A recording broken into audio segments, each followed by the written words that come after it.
welcome and appreciate you for being here today. And we thank all of our partners and the leaders in the school system for making this opportunity available for our student leaders. And without further delay, I'd like to welcome to the podium our Superintendent of Schools, Dr. Maurice J. Beasley. Thank you, Jada. Good morning, everybody. Good morning. Y'all doing good? Yes. Y'all came in so quietly today. I was handling a few calls and on my iPad, and I looked up and the auditorium was full. I said, did the rain, is it cold to you all? Yes. Somebody said it feels good. I don't know.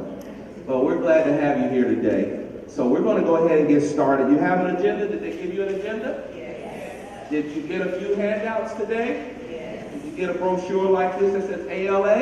Yes. Okay. And did you get one that says FLOSS Update? Yes. Very good. So let's go ahead and get started. The first thing I'd like to do is allow you to hear from your Deputy Superintendent who supervises all schools. That's Dr. Simpson. He's going to come and share a few things about our student dress expectations. So let's give Dr. Simpson a hand as he comes.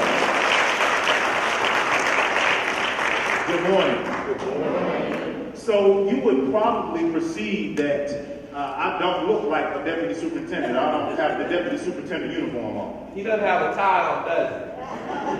He doesn't have a jacket like Dr. Beasley, but he looks pretty cool, doesn't he? So I wouldn't pass the deputy superintendent dress code test today if we were looking and talking about tradition. Okay? But I do meet the expectation of being or looking appropriate. And I want to specify, I want to be very, very specific and intentional and talk about the being appropriate.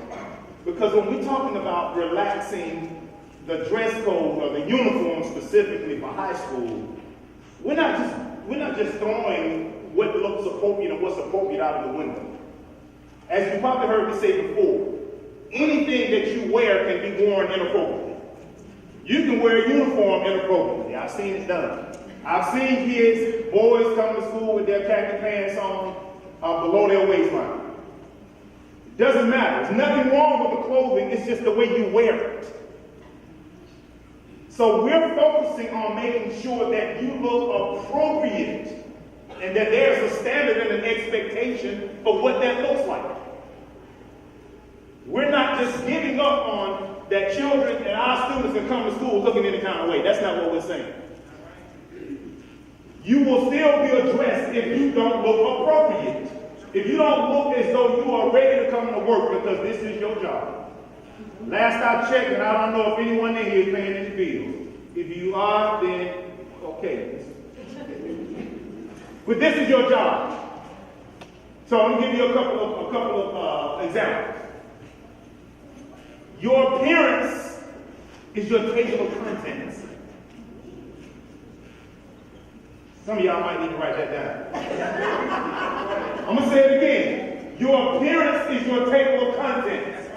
In your book, every book that you have, if you open it up, it has a table of contents. The table of contents tells you everything about the book. Your appearance, when you walk into a classroom, when you walk into a store, the owner of that store or the salesperson is already sizing you up based upon your appearance. Some of them will look at you and say, I wonder if they got any money if they're willing to spend. Just based on your appearance. You might not have any money, but if you look the part, if your appearance says that, so your appearance is your table of contents. And people are going to judge, sometimes prejudge, and they may even stereotype you based upon your table of contents. Now, I said earlier to say that I didn't and I don't have the traditional deputy superintendent look today. If I went and introduced myself to another professional and told them what I did as a profession, they would say, you a deputy superintendent? Let me go a step further. Both my ears are pierced. I had them pierced about 30 years ago. I don't wear them to work. However, it's appropriate now, but when I did this 30 years ago, men that had pierced ears That wasn't the standard or the expectation. Well, 30 years ago, it wasn't the expectation for men to wear their hair in cornrows. Times have changed.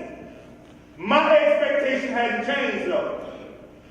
My expectation is that me, as a deputy superintendent or an educator, even as a principal, my expectation, my standard for myself was that I'm not going to wear something that is a casual look away from work in my profession. I'm not going to bring that to my job. That's not the appearance that I want. Second, you need to write this one down too.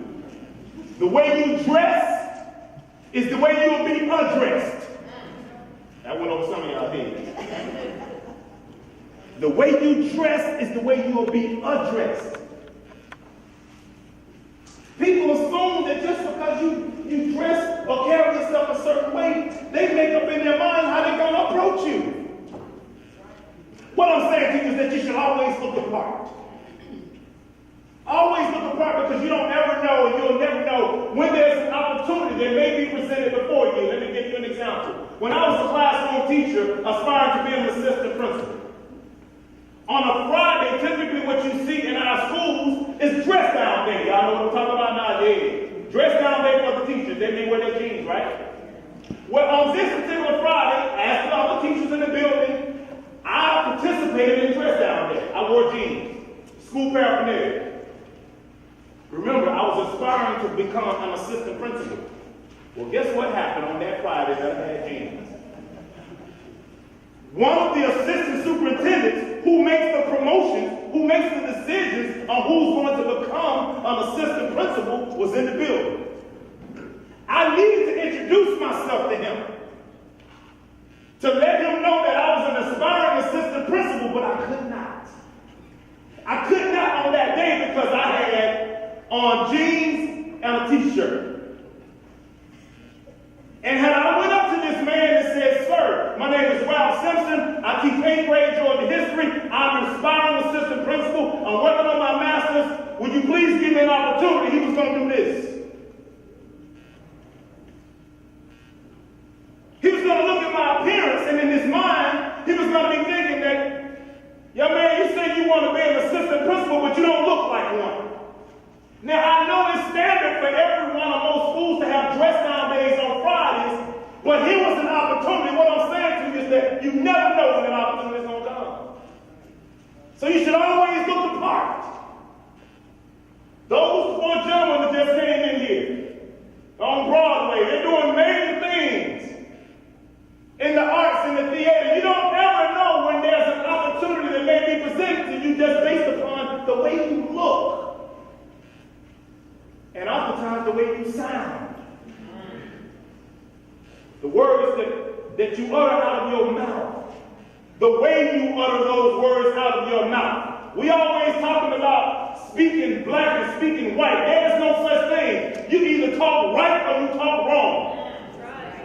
Matter of fact, if you speak right, it's really no color. If you speak right, meaning if you can articulate the English language in an appropriate fashion, you speak in green. Because it's going to earn you some money. All right, that one over y'all here too.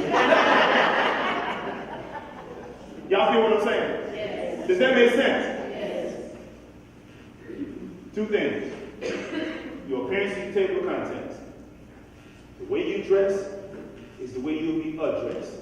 When you wake up in the morning, have those things in mind.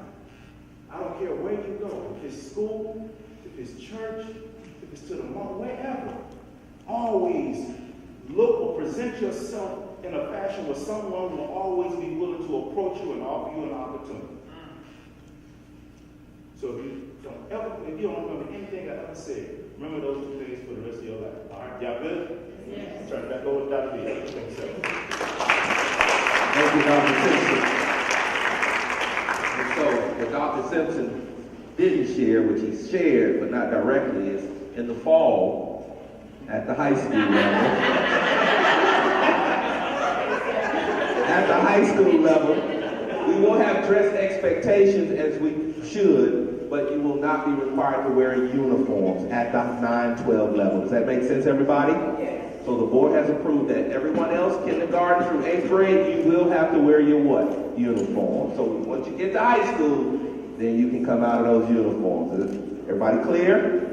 Now, certain programs at the high school level will wear uniforms. That would be like magnet programs, some of the school choice programs.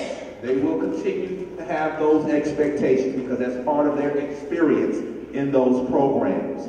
But as Dr. Simpson shared, we expect everyone, all students, all grade levels to dress what?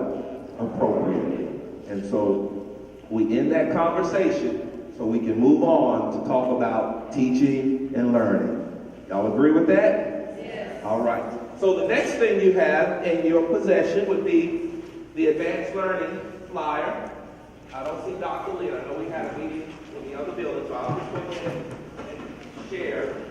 And so, Jada, I want to say this has been sent to everyone electronically, has it not? It has been sent to everyone electronically.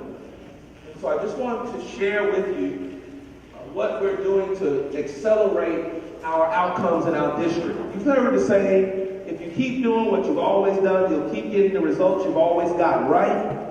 So we decided to do something fundamentally different in our school system in order to significantly change our data and our outcomes. It's a little bold, it's a little ambitious, it will require a lot of us working together, a little pain, a little angst at times, but it can be done, and we are in the process of getting it done. So first of all, raise your hand if you're in the elementary school, grades K through 5, most of you in elementary.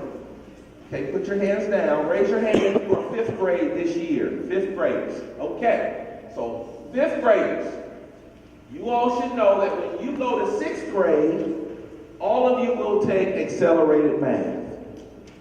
You said, what does that mean? Define what that means for you. When you're in 6th grade, you'll take all of 6th grade math plus half of 7th grade math, all in the 6th grade. When you're in 7th grade, you'll take the other half of 7th grade math and all of 8th grade math. You say, wow, and then what will you take in the 8th grade? Algebra 1. Who said it? Excellent. That young man that knows what he's talking about. You'll take 8th grade. You'll take Algebra 1 in the 8th grade. So let's see if you got it, 5th graders going to the 6th grade. In the 6th grade, you'll take all of what? 6th grade. And half of what? 7th grade. In the 7th grade, you'll take half of? 7th grade. And all of what? 8th grade. And in the 8th grade, you'll take? Algebra 1. 9th grade or Algebra 1, right? And so, that's one thing we're doing to get all of our kids ready and ramped up to do well in high school. So it would be great for you to earn that Algebra 1 credit because then you can go to high school already with the math credit. You say, what if I don't do too well in the 8th grade algebra? That's okay. We wanted you to do well, but we understand that sometimes that brain just doesn't click at times. And so we prepared an option that if you have to take algebra again in the 9th grade, we're going to roll you into accelerated algebra, accelerated math. So you'll get another dose of algebra, plus you'll get your other content area. I want to say geometry or something like that. So, but we're going to make sure that all of our students in Clayton County, before you graduate from high school, you can at least take AP Calculus or AP Statistics. Clayton County is going to be the bomb.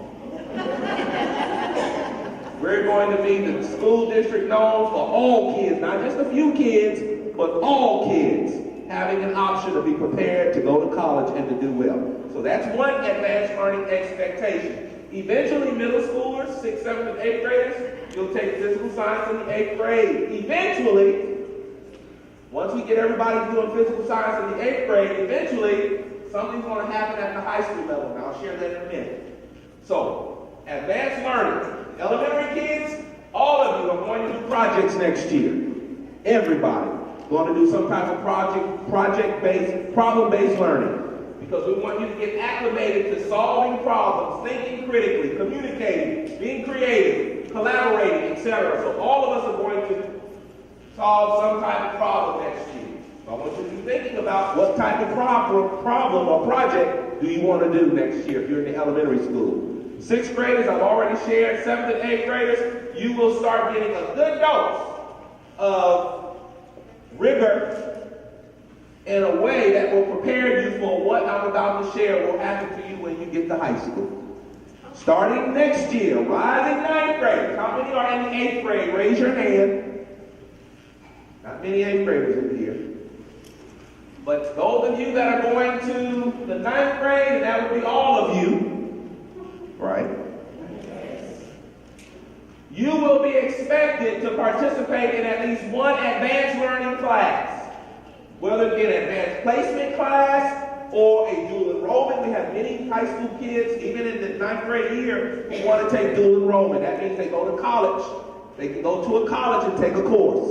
Or, depending on our relationship with the college will send the professor to the high school and they'll take a college level course. And so we're working to ensure we have a variety of opportunities for you. So on this brochure, you will see for rising ninth graders the courses that will be offered. We're working with the College Board, which is a national organization responsible for the SAT, ACT, Advanced Placement. We're working with the National Math Science Initiative this year on supporting our AP program, teachers and students. And so they've helped us identify, if a kid has never had an AP course, what would be a great first course in advanced placement for a kid to have as they begin their journey in AP, college level. And so we've identified the courses that we will be offering. It doesn't exclude you from taking some advanced placement art course or some advanced placement music course, etc. We encourage for advanced placement world language like a Spanish, advanced AP Spanish or AP French or AP whatever language that we may offer in the school system. The point is we want all of our students starting with the rising ninth graders next year to take some advanced learning class. We're going to provide support, teacher training, always ongoing support because we want our students to be prepared to do well, not only in high school, we want them to have opportunities well beyond high school, and we want them to do well in college. And the research is clear. Students who are exposed and participate in advanced learning opportunities, they increase the likelihood that not only will they go to college, but they will attend and complete and have a successful at least first year in college. And so it's not just enough for a few of our students to experience that. We want all of our students. It's not to say that everybody in here will go to college. You know, that will be a decision for you to make with your parents. But our commitment is to ensure that if you want to go to college, you've been prepared to go. And that a lack of preparation is not your excuse for what? For not going. Okay? And so those are our advanced learning expectations. So take time to read this, discuss it with your parents. We've already sent it via email to everyone. You should have this. Clayton County, we are in the process of rebranding ourselves. We are not known, we will not be known any longer for that old school district in Clayton County. No, when people think of Clayton County, they're going to think high performing, all kids moving in the right direction towards high performance. That's what people will think about when they think of Clayton County Public Schools. Will it be easy? No, it won't be. Will we have a little transitional pains? Of course we will. But is it good for our kids? Of course it is. Going to the gym is not easy for me. But it does me some good. It even causes my bones and my muscles to ache, depending on how hard I work out. But after time, those muscles get what? Stronger and what? Stronger and stronger. And I want you to remember this word. Write this word down, resilience. Resilience. I want our kids to be resilient. No matter what you go through, you come out of it. No matter what obstacle is you have to face, you learn how to navigate around it. You learn to overcome. When things go your way, great. But what are you going to do when things don't go your way? You gotta be what? Resilient. You gotta be resilient. And so you may have some moments where you think, oh, this math is a little challenging to me. That's okay. Productive struggle. Write that word terminology down. Productive struggle is good. Work with your teachers, your parents, principals, etc. And we're going to provide you support and resources because you will be a better student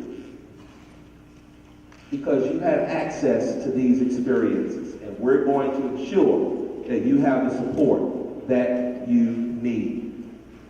So that's what I wanted to share about advanced learning. It looks like I skipped over safety and security. Chief Trainer? We're going to come back and okay. to nutrition as well. Okay. So I'll do SPLOS next. So you have your SPLOS brochure. Everybody say SPLOS. SPLOS. So SPLOS is an acronym. It's an acronym for Special Purpose Local Option Sales Tax. Say that with me. Special Purpose Local Option Sales Tax. What does that mean? How many of you gone to the store lately? Lately you purchased something. The parents did. If you go into a store and you purchase something and they give you a receipt, on your receipt it will tell you the percent that you pay for taxes, doesn't it? Always remember this, when you purchase things in Clayton County, let's say I believe the tax rate is what, 8% or something? 7%? 1% of that will come back to the school system. For what purpose?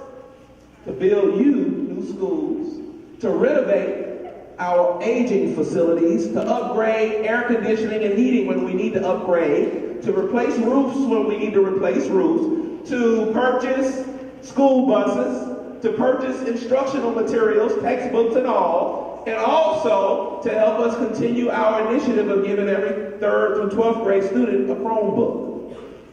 And so, write this date down, or notice it on your brochure. March 19th. Everybody say March 19th. March 19th. Now, unless you are a 17-year-old who's already eligible to vote or an 18-year-old who's already registered to vote, I don't think any of you all will be able to vote on March 19th.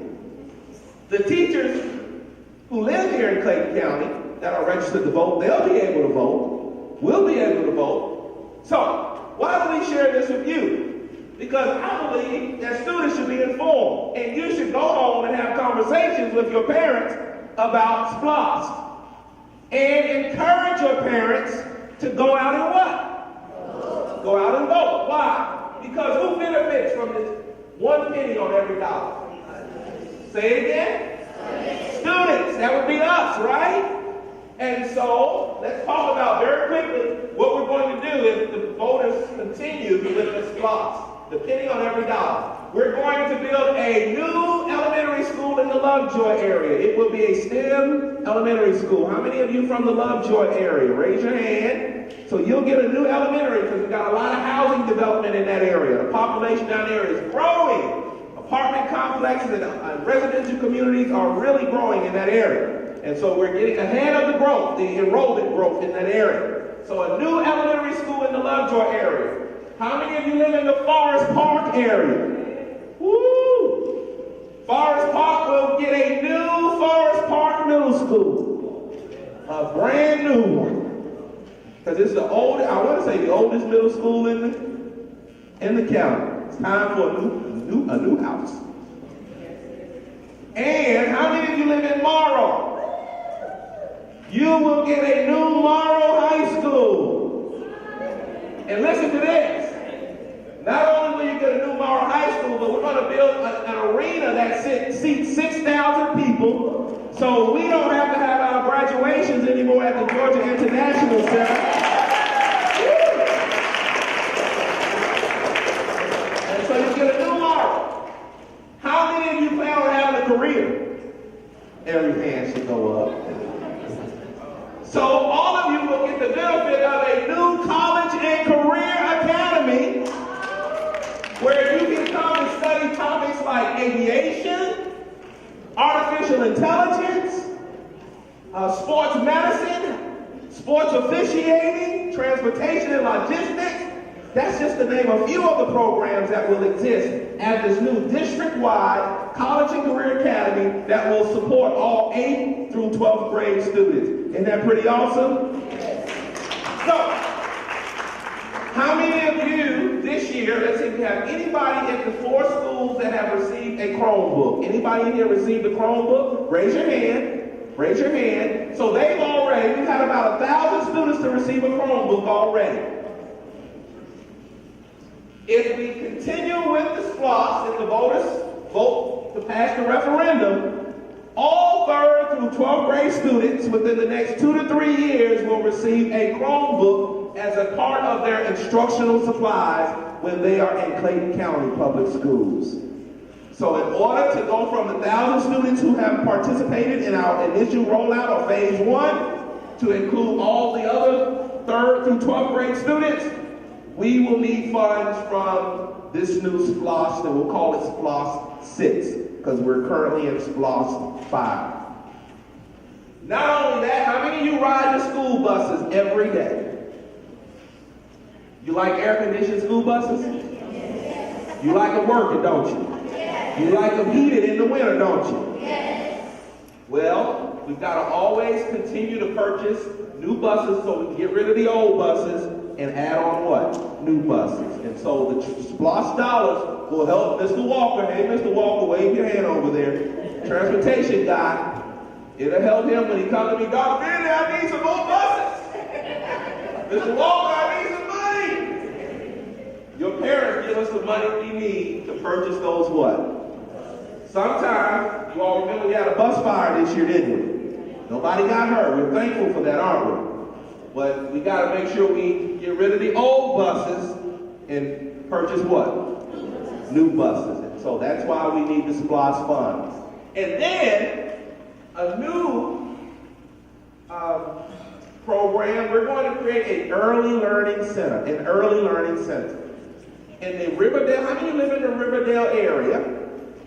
So we're going to, on the old Riverdale Elementary campus, we're going to create an early learning center, and we're going to possibly serve 3-year-olds all the way to 3rd grade.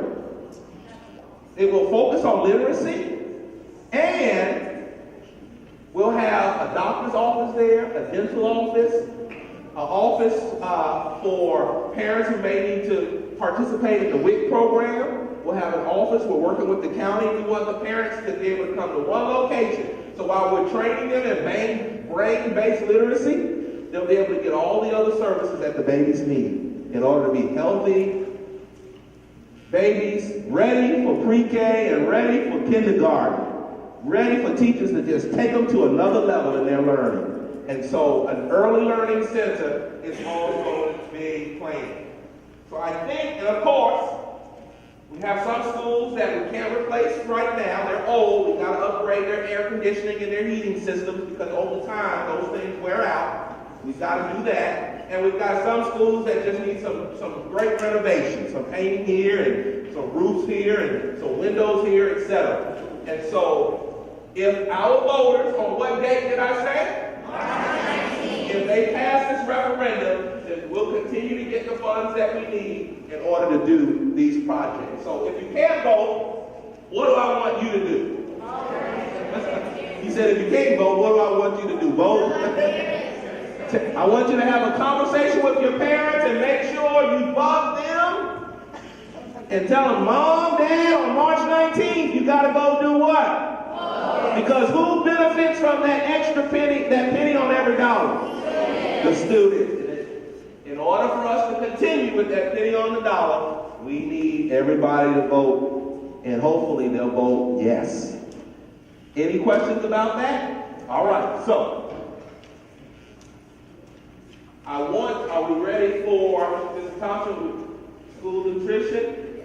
Come on, school nutrition. How many of you been eating lunch and breakfast every day? Let's see your hands. I want to see. Let's see. Y'all are not eating lunch and breakfast. That may be why some of you irritable. You know the commercial where they get a guy a Snickers? Y'all gotta eat. Guess what your brain needs in order to think? It needs energy. So I know you think you're young and you don't have to eat, but your brain really needs energy in order for it to work. And most of the calories that you eat, guess where it goes? Guess where they go? To the brain. So I need y'all to eat. So let's get an update from school nutrition. Let's give her a hand as she comes. Good morning, everybody. I'm sorry I'm late. We had a manager meeting this morning over at the PLC. So anyway, that's still in session, but I'm happy to be here with everybody. My name is Ingrid Faradell. I'm a nutrition coordinator. I've been with Clayton County Public Schools. I can't believe it. This is my 10th year in June. It'll be 10 years. That's the longest that I've really worked in any place that I can think of. I did work in Fulton County for 11 years, but in several different locations. So anyway, the time has flown. It's been wonderful. I've seen our department grow in the time that I've been here with our director, Audrey Hamilton. We've been here for the same amount of time. She's been here a little bit longer. But anyway, I'm glad that Dr. Beasley talked about breakfast. We have a breakfast promotion coming up in March. It's National School Breakfast Week. It's from March 4th through 8th. And we're going to be trying some new breakfast entrees, so I hope you all participate in breakfast at least that week if you haven't done so already. And please feel free to go ahead and email me. If you go to the school nutrition website, you can send me information or things that you'd like to see on the menu, because we're always trying to get student participation to increase. We understand that sometimes at the high school level especially, that it's really hard to get to the cafeteria if you're at one end of the building, and sometimes you forego lunch to do other activities. So we're going to try to come up with different strategies and different ways to encourage you to eat lunch. And we have breakfast carts coming for grab-and-go breakfast to many of the secondary schools. So hopefully that will encourage you to eat breakfast, because you can grab it and go and then eat in the classroom while you're doing your work. So that's really all that I have to say, other than we're continually looking for new items. Right now we're meeting with the menu planning committee to come up with different entrees, new recipes. We're trending a bowl during National School Breakfast Week called the Breakfast Scrambler with cheesy grits and sausage, so I hope you all try that. Along with that same day, we're going to be having chicken and waffles, and we have a waffle that is delicious. It has little pearl sugar things inside of it, and when you bite into it, it's crunchy and it's delicious. Everyone loved it that's tried it so far. So, does anybody have any questions for me? Yes. Because now in high schools, vegetarianism and veganism is becoming a trend, are you guys going to incorporate more options for those students? Because I find that our school in particular, a lot of those kids are not eating at all because they don't have vegan or vegetarian options. Yes. Okay. We are working with vegetarians, but many of you may not know there's different types of vegetarians. There's people that are vegetarian that just don't eat meat, but they'll eat dairy products and cheese and those types of products. So we do have those types of vegetarian items right now. We also have something called the veggie burger. It's a teriyaki burger. That's a vegetarian burger. I know a lot of students think that's a meat burger, and when they get to the table, they realize that it might not be. So they're not really sure if they want to eat it or not, I've noticed, but it happens to be really delicious. That's a soy product, and it's very tasty. So if somebody's a vegan, and a vegan is a person that eats no animal products whatsoever. And unfortunately, USDA has not come along with that in their meal pattern decisions and requirements. And we're accountable to, the USDA, unfortunately, in some areas. So the meal pattern doesn't really talk about the vegan diet yet. I think that that's trending. I know in California they have a lot more products that they're trying there with tofu. What do you think about tofu? Do you think that the students here in Clayton County are open to that, tofu type products? Raise your hands. I'd be interested to see it.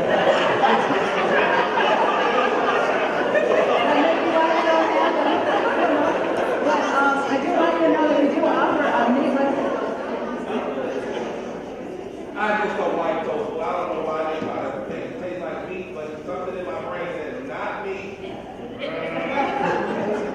But for the kids who are vegan and vegetarian, they do like tofu. You listen to a bunch of meat eaters saying no to the tofu, but the people who are not meat eaters enjoy tofu that is cooked well. Right. No, I'm not saying I don't eat meat. I just don't like tofu. I'm just saying. I don't know. Everybody has a different taste. But How about hummus? Does everybody here know what hummus is? I know a few years ago when they started showing hummus, I'm like, they're not going to know what that is. Okay, so we are coming out with a little basket with hummus and, you know, some other things. But I want you to know that I do work with the menu planning team. I'm over procurement and also menus and ensuring that our meals meet the USDA requirements. And that is a challenge. For each grade level, we have to maintain a certain amount of calories, a certain amount of fat, saturated fat, and also sodium. And that's been the really toughest obstacle, to tell you the truth. Manufacturers have had a difficult time trying to produce foods that taste good with a lower salt level. And it's just a real challenge all the way across the board, but we are working on it, and we do appreciate any, you know, concerns, suggestions, anything that you'd like to share.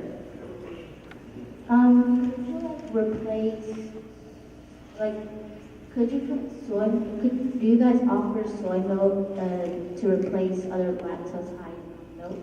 Okay, so the question was, do we, well, we do offer soy milk, but we can't serve it as part of the meal pattern because USDA requires that milk is part of the meal pattern. We have to offer milk every single day. If we don't have milk, we're not offering what we call a reimbursable meal, and then we won't get our funding for the meal from USDA. So if a child or a student needs to have soy milk, they need to have a note on file from their doctor. So typically we offer soy milk for students that are lactose intolerant. We can't just offer it to everybody at this time. Hopefully that will change, but that would be something that you might want to contact legislators about.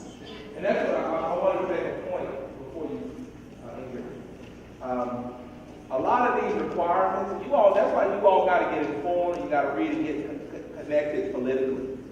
The USDA, you got a lot of people who own farms and dairy product farms and cows. They're going to make requirements to make sure that they have what coming in. And so what I would say to you is, you get informed, and don't do things just because it's always been done. Because I can assure you there are systems and structures and oftentimes powerful people and families that are in place that are behind a lot of these decisions. And the sad thing, and I'll say this, many times a lot of those families don't even eat the products that they sell to you. So I very rarely go down the aisles that have what do you call the processed food. Because I know a lot of those folk would not feed that stuff to their children. So why should I feed it to myself and to my what? And I want you all to start thinking that way. You heard Ingrid said that USDA. Who is at the USDA? It's not some secret entity. Those are people there. Who are those people? That's an assignment for you. Who are those people? Who are those people that they represent? They represent farmers. We love our farmers. But I'll be the first to tell you, I don't eat everything that everybody grows. And you've got to learn to eat more natural vegetables. We have got to eat more vegetables. We've got to do some things to get rid of all the diabetes. Y'all hear me? We got to exercise. And we got to eat right. I'm not telling you don't eat meat, because every now and then I like to eat something myself. But you got to eat in moderation too. And remember, you got to burn those calories. You got to get engaged. You got to exercise, swim, and get involved. But eat right. So if you need soy milk, if you want soy milk, send Ingrid an email to someone. Tell them, I want soy milk.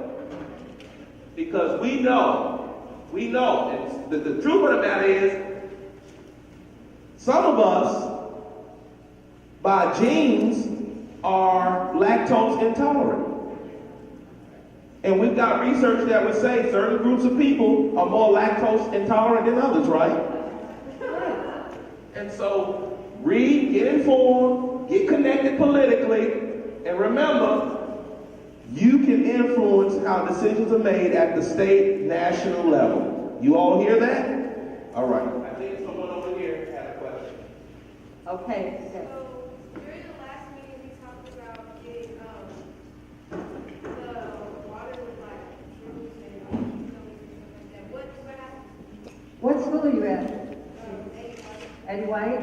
I know many of the secondary schools and some elementary schools are doing infused water every day, and that they have cups buys a beverage dispenser and the water has a different flavor every day. So Eddie White doesn't have that currently? No? Okay. I'll try to fix that for you. But who goes to a school right now that is doing the water, infused water? Okay. All right, I know during National School Lunch Week, everybody was supposed to be doing it, but sometimes we don't have everybody on board. But we'll work on that for sure. How about you, the chef, the spices? The table set up with spices? Raise your hands if you have that at your school. Okay.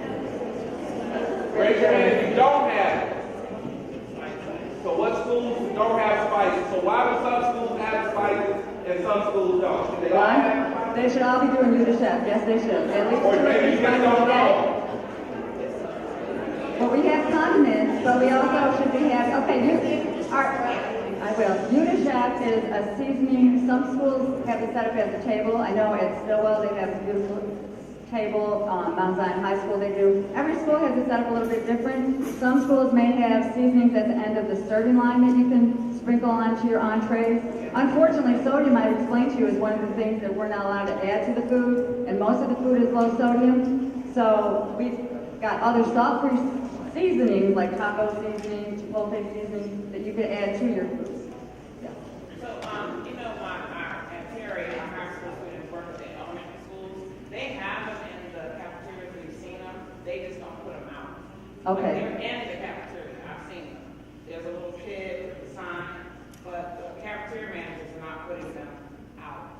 And she is part of our menu planning committee. And I don't recall, how do you pronounce your last name now? Bramble. April Bramble, yes. And she's at the Perry Learning Center. So she's saying that most of the schools have them, they're just not putting them out, but I'm going to go back. I wish I had the manager meeting tomorrow instead of today so I could share all this information. But we will work on that for everybody. Yes? Who replaced the Grilled grilled cheese? cheese? Okay, now, most schools don't serve grilled cheese. You must be at a school where you have students that have severe peanut allergies. There are some schools in the district where students can't even smell peanut butter. And if they smell it, they can go into what they call anaphylactic shock, which is very dangerous, and it you can actually die from that. So in those schools, we serve grilled cheese sandwiches, and you're saying that's not that great? I know we're testing a new one this week with the menu planning committee, so hopefully we'll come up with one that's better. What school are you at? Unidos? Okay. And she's on our menu planning committee too, so I'll let her know also. You gotta talk about the preparation, why it's so hard to take good grilled cheese. They don't understand. Yeah. So tell them why. Right. Okay, yes. My name is Amanda Lane, and I consider elementary. And like this past week and last week, we had a lot of sugary breakfast. Like 1 week we had powdered donuts, and the kids were not. They were hyper. Sometimes we had cinnamon rolls, and we had honey buns and chewy. She said they have too much sugar. Okay.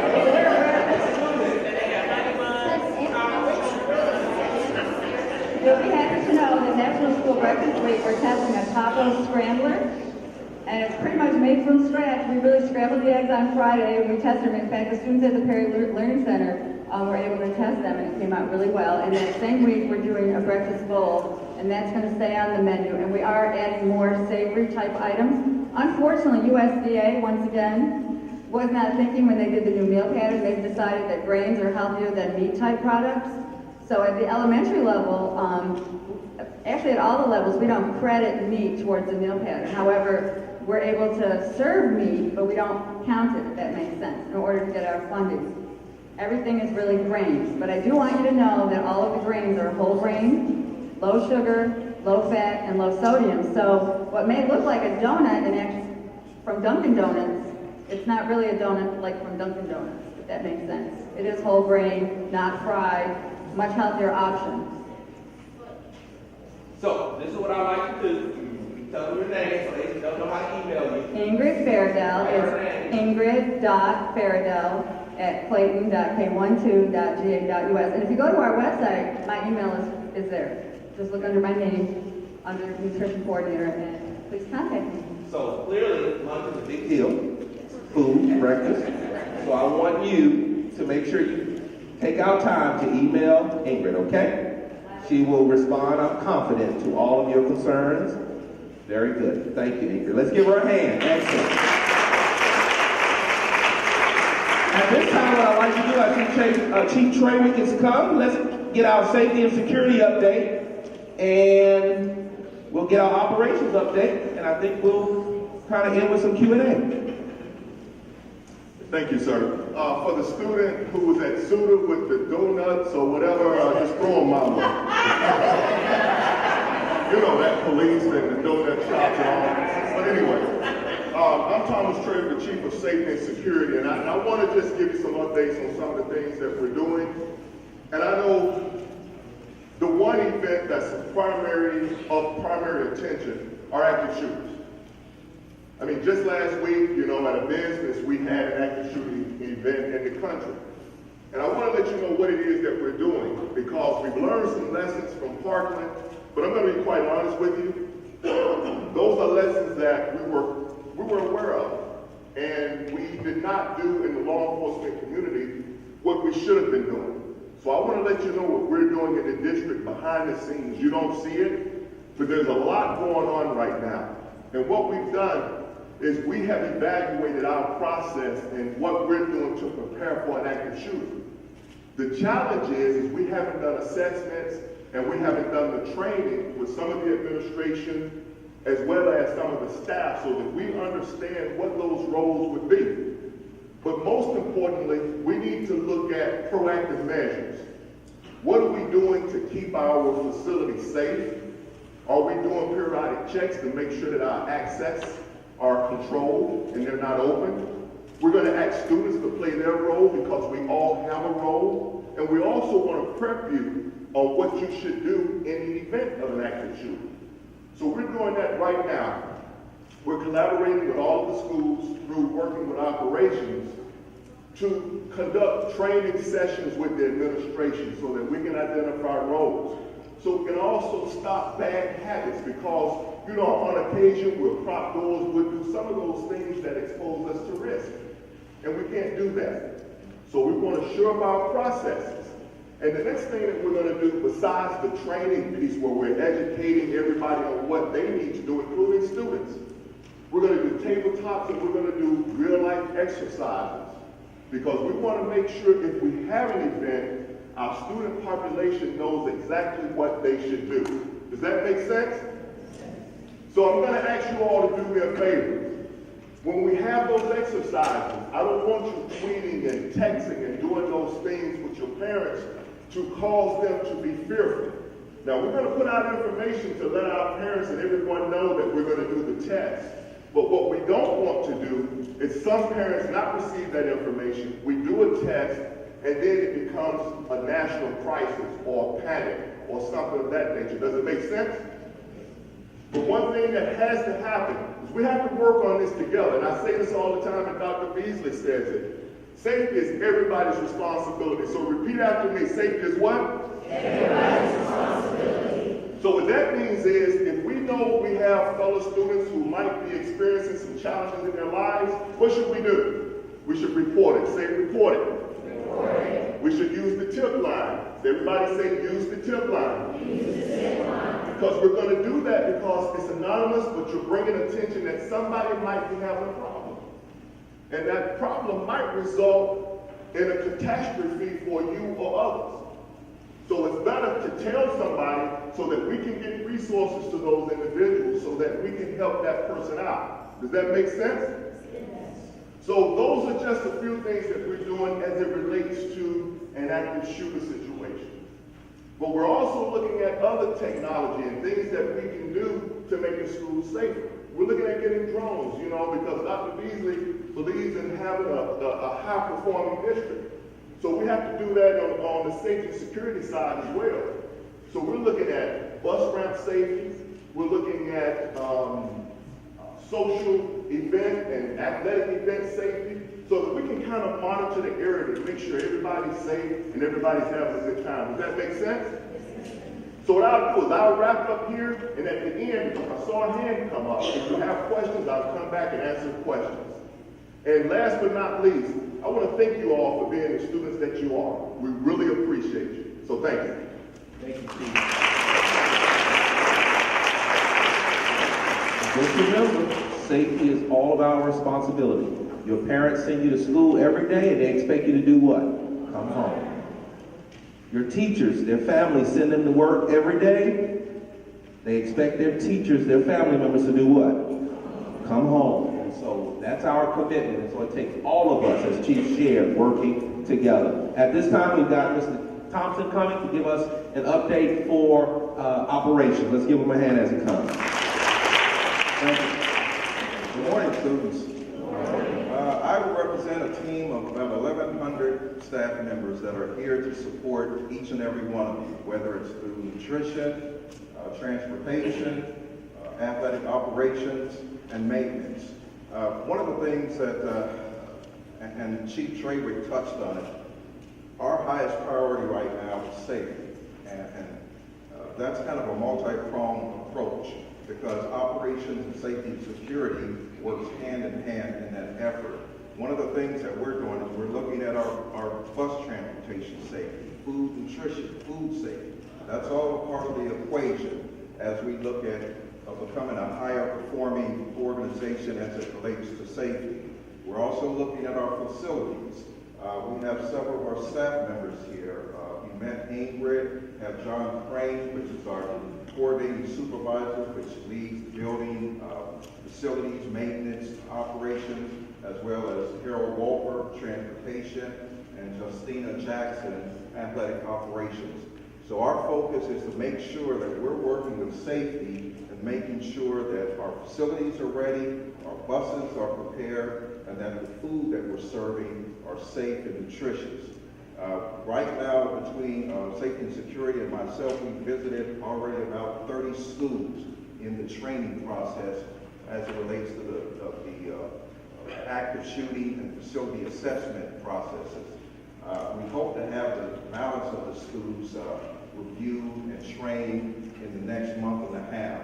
So once that is done, we're going to take some of the information that we're getting from the schools and kind of give it out to all of our operational folks, whether it's John Crane and looking at our life safety equipment, that's door access, alarm systems, cameras, and other items that support our safety infrastructure. Nutrition, they play a very big part in the safety protocol at the schools. A lot of times they can get left out of the process, but they're intimately involved in how they prepare in case of a active shooting incident. So we're kind of looking at it from a multi-pronged view.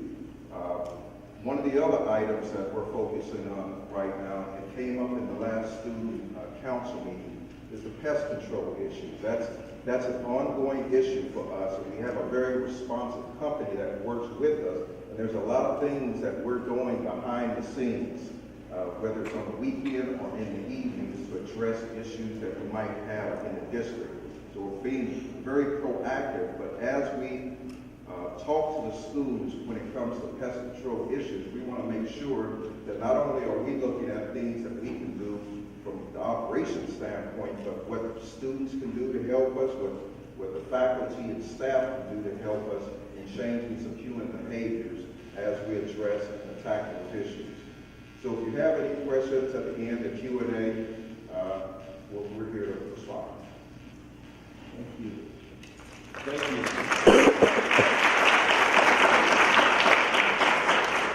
So we've talked about, Dr. Lee is here. Y'all know Dr. Lee? Y'all remember Dr. Lee?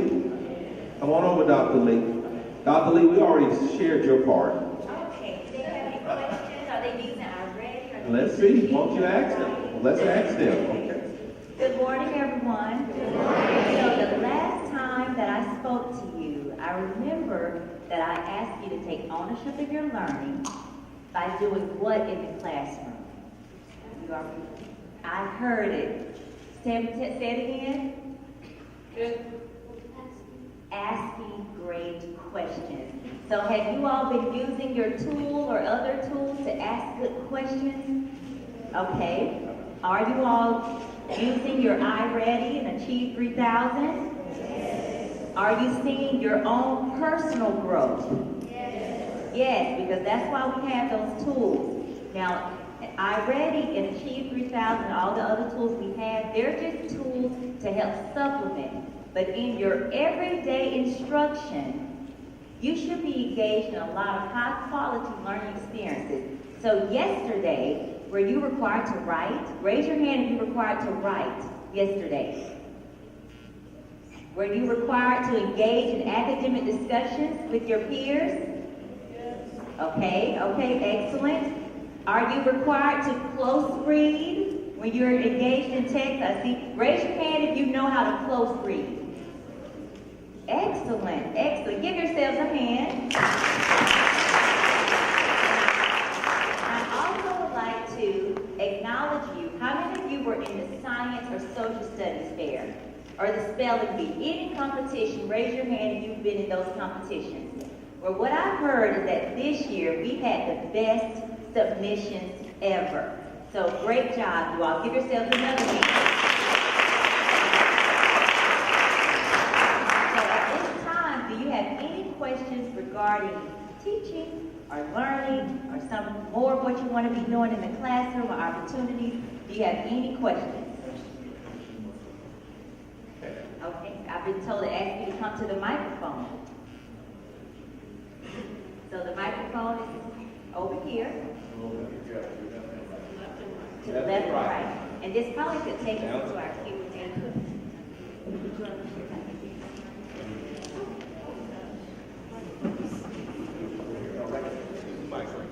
Right here. Okay. There's one over here too. Hi. I'm Ashley Wynn, and I'm a senior from Jonesboro High School. And I just wanted to give my point of view on a student perspective about the AP course, or like the accelerated for like 6th, 7th, and 8th graders. And I just wanted to ask, like, why is it required for 9th graders to take advanced placement class or dual enrollment class if maybe they're not capable of doing it or they're not ready to take the class? I understand that we're trying to be like a high-performing district and getting ready for college, but like if the students are not capable of doing it or they're uncomfortable with being in the class, why is it required for us to take the class if we can't do it, if they know they can't do it? That's a good question. So what we're asking principals to do, if we have a student, and it shouldn't be many, that says, I cannot do it. First of all, don't say what you can't do unless you try. And I want to encourage our children, stop telling yourselves what you can't do unless you try. I want you all to know, and we've got to change our whole mindset. Stop saying what you can't do unless you try. And just because you try and it requires some hard work, it doesn't mean that you shouldn't do it. There is nothing wrong with hard work, working hard. And so we're going to provide support. We're not saying that 100% of kids will get there, but if we shoot for 100 and we land at 80%, it's a lot better than 10%, isn't it? Absolutely. And that's what our expectation is. So we can find 1,000 reasons why kids should not, and I think American educational system has always found a reason why most should not. In Clayton County, we've decided to stop focusing on why kids should not, and let's focus on why kids what? Should. Okay? But why can't we have like an option to do it if they want to accelerate? Because you want us to be like college ready or like give the opportunity for people to go to college, but what if we don't want to go? Or you still have the option, because you're required to take certain courses anyway. You still have the option. What you do with that education is up to you once you graduate from Clayton County. Our commitment is to ensure that whatever you choose to do, it's not because you didn't get educated where? In Clayton County. And you all, when we talk about trying, think about right now, you should have your own habits for how you're note-taking. Do you all have your system for how you note-take and manage all of the things you're learning? You should have a system for being organized, how you're organizing your resources. You should also be taking advantage of the digital tools like Khan Academy and all the other resources we've shared. And I sent an email about a month ago. Did you all receive my email? It was called, Are You Ready? It went to all students, 2nd through 12th grade. Do you know you have an email? Do you know you have a Gmail account? Do you check it? Right, okay, be sure to check it because I sent an email with some other resources, okay? Okay, over here. Hello, I'm Cardella Charles. I'm a teacher at Charlesview High School. And my daughter also attends Charlesview High School. And I just wanted to rebut the young lady, the senior. I think it's important that they start this initiative because one thing I try to reinforce with not only my daughter but children that I teach, you have to try something new. Whether it's uncomfortable, whether you don't like it, and you rather a school district that has high expectations of you than a school district that has none. So they're basically saying, we believe you can do it, but if you can't, we're going to provide means to get you there. But you want to be in a school district that thinks that you can. Because if they don't think that you can, therein lies the problem.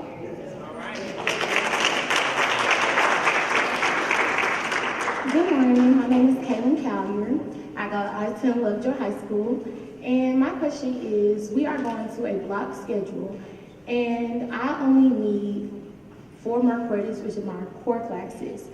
And so I'm trying to take dual enrollment, but the way that my counselor told me, she was like that if I take dual enrollment, then I'm going to have to like take a bunch of more electives that I don't need, that I don't want to take. I want to, instead of my electives, I want to take dual enrollment. So do you know like how I could like get that fixed? I don't know, because she's like, I can't do Won't you let Dr. Lee know, and we'll have to break those things to see, because if you're trying to, are you trying to do all 4 dual enrollment, or just maybe like English or math or something? I'm trying to take econ and college algebra. Econ and college algebra, so that would be your social studies and your math.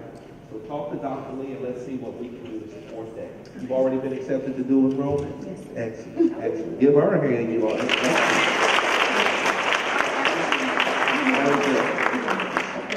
For the geometry classes for the students that already took it, so 9th graders going to 10th grade taking geometry. And you said in 9th grade they're going to take geometry as well. So is it going to be an Algebra 1 course for 9th graders that is already coming to Lovejoy? It will be, for those who have had algebra, they'll be able to go into geometry in the 9th grade. If they've not had algebra, they'll go into accelerated algebra. So it's just going to be a bunch of geometry classes next year? Primarily for 9th grade. I got you. Thank you. If let me say this, if they already had algebra. So next year will be somewhat of a transition year. But once we get to, in about 2 years, once we get all 8th graders completing algebra, then the majority of 9th grade courses will be geometry. On algebra 2. Algebra 2. Good question. Okay, let's vote. Good morning, everyone. Morning. My name is Zaria Edwards. I go to North Clayton High School, and I'm currently a dual enrollment student, and I also take, I guess you could say, advanced placement courses. I just want to know what measures or initiatives you guys are taking to help relieve the stress of the workload of these courses, because it can be a lot. It's very stressful to take dual enrollment classes and also to take these advanced placement courses that you want to put everybody in. Okay. That's a good question. So, what do you want us to do? What would you want the superintendent to do to help you relieve your stress about working hard in the class? Well, for starters, we can... I want you to understand, all these adults in here, all of us, every single one of us, have been where you are. So what do you want us to do? Well, for starters, I know at my school we've talked about getting, I guess, lounge rooms so students could come in during their lunch period or free period to just study for their test or to catch up on work, I guess. We also have some courses that aren't really necessary that we're not going to use in our everyday life. So we could take those and replace those with, I guess, courses to help aid us in our core classes. Like some double dosing? That's a great idea. Great idea. So that would be like support classes. I believe we are planning for support classes. Very good. Good. Let's keep it coming. Okay, Work with us. also, That's great. At my school, we have geometry support classes for the sophomores, and to my understanding is that everybody does not need to be in there, so we're being required to take a support class for something that we don't need when we can be used for something that we do need. So I don't think we should require those for everyone. So maybe we'll look at how we qualify for the criteria for the support Yes, classes. and we could also have some after-school programs because for dual enrollment, What stops you from doing that now? we have to start one. So I'm starting the conversation. So who would you start that? You said an after-school program. See, this is why I love these conversations. You say you go to North Clayton High School. Do you have a principal? Yes, I do. So should you be having that conversation with your principal? We already are.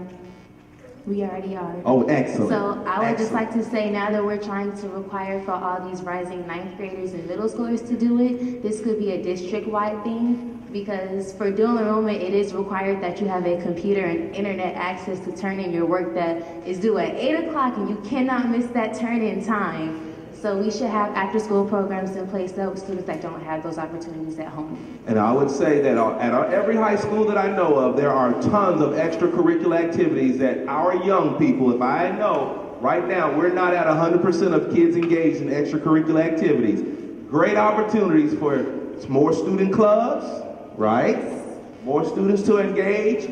You don't need the superintendent's permission to do that, do you? Okay. All of those like are your opportunities. We would like your guidance, so it would be helpful. Okay. I don't know what else I can guide you to say. I can guide you to say, participate.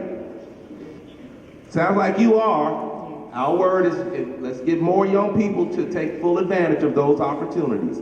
So, sounds like you're going in the right direction. Let's see what we can do to get everybody else going in the right direction. Okay, thank you. Thank you.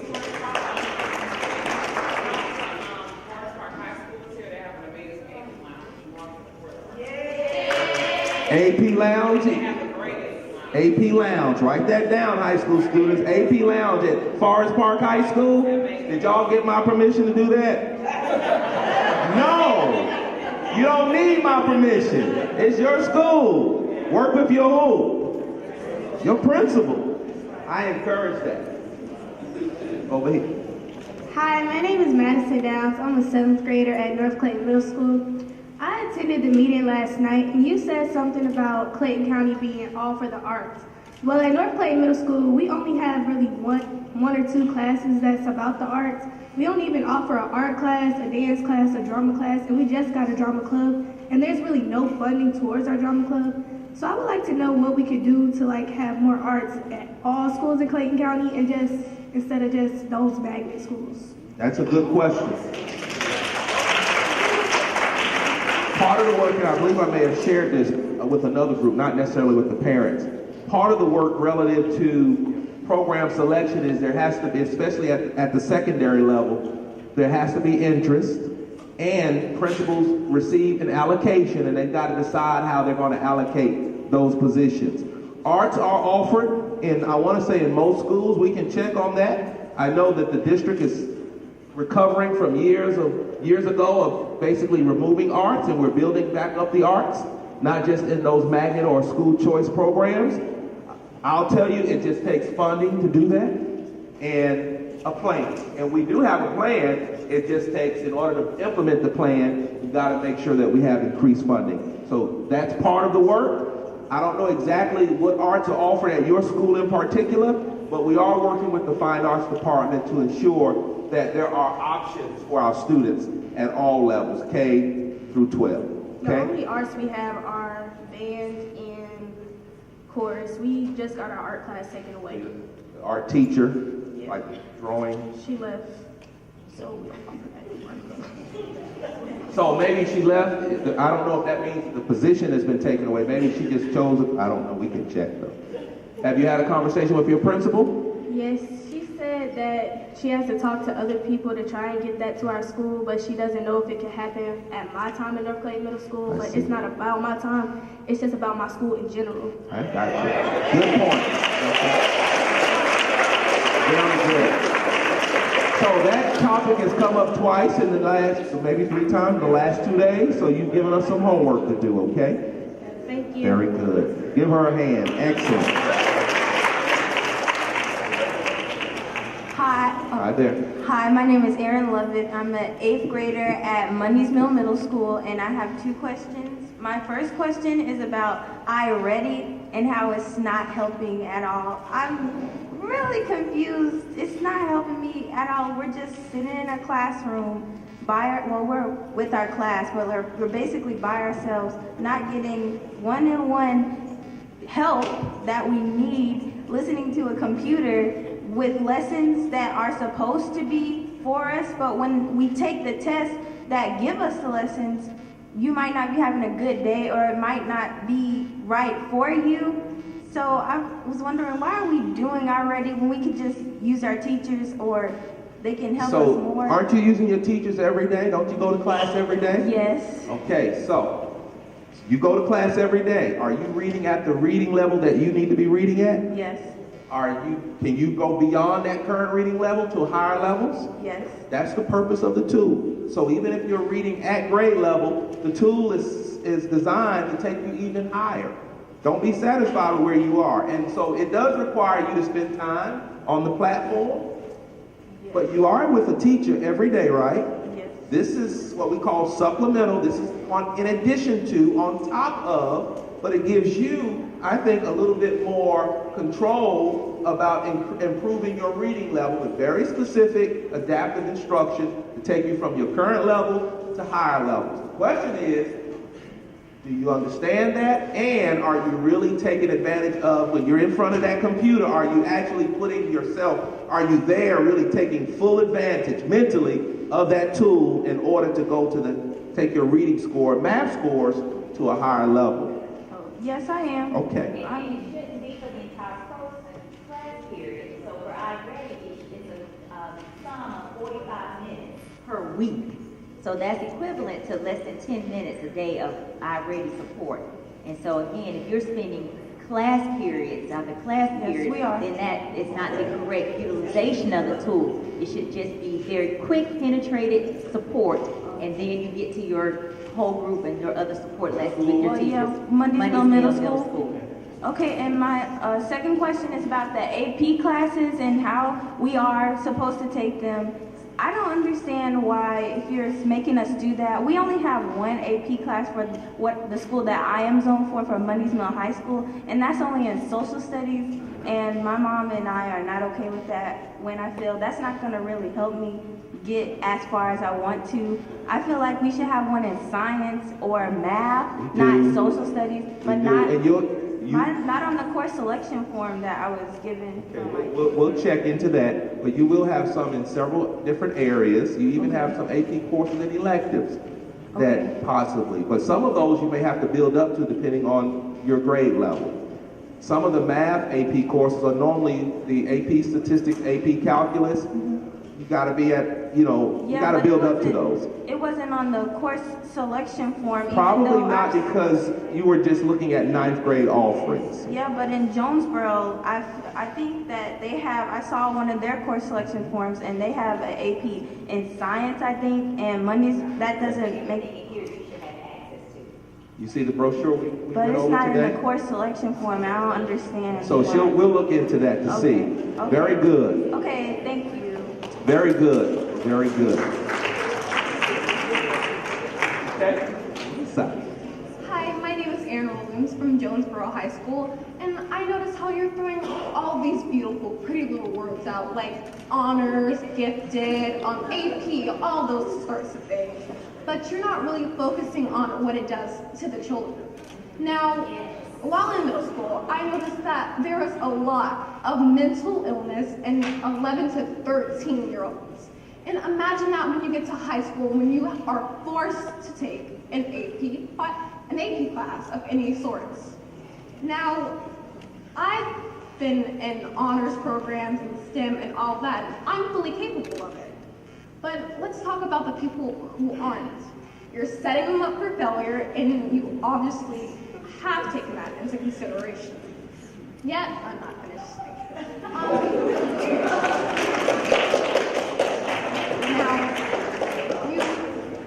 I've been tested, but they haven't.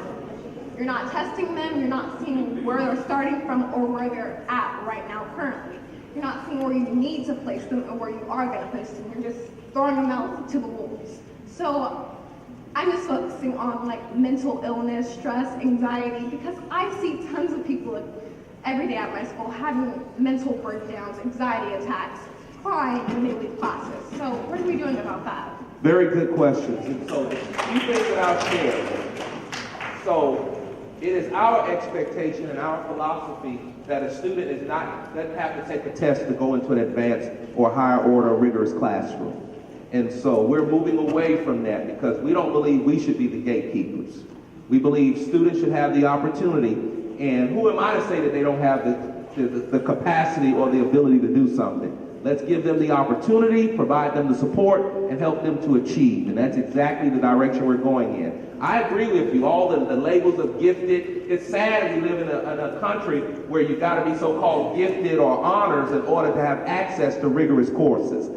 Philosophically, your superintendent doesn't believe that. No one ever identified me as gifted. But I grant you, if I had been given the opportunity to be in an AP class, I would have done just as well as those who were considered gifted. So, philosophically, we're going in the direction where all kids, and if a child decides for whatever reason, that he or their parents decide for whatever reason that that's not for them, then that will be their choice. But it won't be Dr. Beasley or the administration saying you can't do this. That will be their choice. Now, relative to mental illness, as you well know, if you don't, you should know, we are working in our school system through the Circle of Support. We're training in social emotional learning. We're training in restorative practices. We're doing several things to counteract this rise that we're seeing our nation and around the world, and it's happening in industrialized nation, of mental illness. I don't know exactly what's causing all of it. Neither do you. I'm sure the researchers are trying to figure it out. But we are providing, in our schools, we're trying to provide a degree of support so students will feel like they have someone they can talk to, they can connect with an adult, that they have access to some services. And we do have a mental health model that if the Circle of Support, working with teachers and principals and students and parents, if they see that a student needs to obtain certain supports or services, we're in the process of ensuring that they get those services. Is it a perfect approach? Probably not. Are there gaps? I'm sure. But we're making strides to address mental illness here in Clayton County. We're working to support our teachers. We're working to support our students. And the truth of the matter is, beyond whatever the school system does, families have to also address that. Families have to also talk about mental illness. Get off these devices, get around the table, and start talking as a family about what's happening in the day. Who are you hanging out with? What's good? What's bothering you? We've got to do, all of us have got to do our part. And so it's not just the school system responsibility, it's everyone's responsibility to address the mental illness or the mental wellness issues that we're seeing in our society. And let's figure out, why are we seeing such a spike in mental or lack of mental wellness? I also have another problem. See, you're also saying, well, with the middle schoolers, how they're taking 6th and then half of 7th, and then you're basically setting up the schools like STEM certified schools, because that's what I did. But the teachers aren't qualified to do that. Now, I know they have all of these degrees and like all that kind of sort of things, but when you're setting a teacher in a room full of probably 30 students and you're trying to engage them, some teachers just aren't capable of doing that. And there's just a lack of creativity when they're trying to connect with the students. And that may be the case, but that is no reason. If we have one teacher who may struggle in that area, that's no reason to not provide every student that opportunity, while we also support that one teacher to improve. And so, good point, but not sufficient to say no. We train up the teacher, we support the teacher up, we support the students up, we get them to where they need to be, but we ensure that our students are provided the opportunity. Teachers, because there's at least one dozen in each school. And also how you were talking about how there are support systems and all those things for mental illness.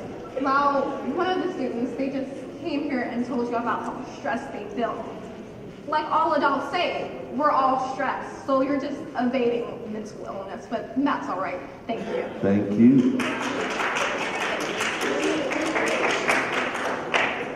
Okay, everyone, let me put some house rules out here. We well know by now, after attending several meetings with our superintendent, that he's very transparent. He will address any and all questions, but I would advise you to be limited and respectful of others that have questions to pose as well, and monitor your commentary.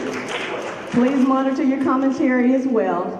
And if you have another question, please pose one and get at the end of the line, and we'll respectfully try to make sure that we adhere to your time today, okay? So thank you, and if not, I will interject. And may I give you all some good advice as an adult who's dealt with people?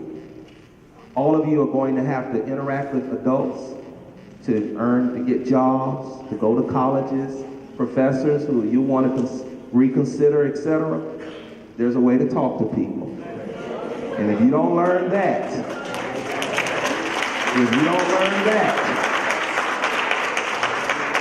if you notice, and I taught a model, you'll notice as your superintendent, I'm very educated. I have a PhD, I have a doctorate.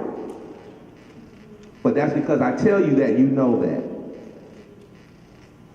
What I would say to all of you is this: if you have a question, ask your question in a way that reflects yourself, your families very well. You're not talking to your enemy today. I'm not your enemy. I'm not your enemy. We're not your what?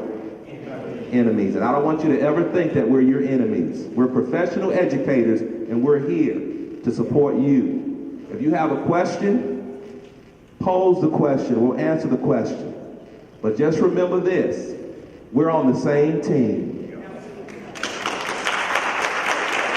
We're on the same team.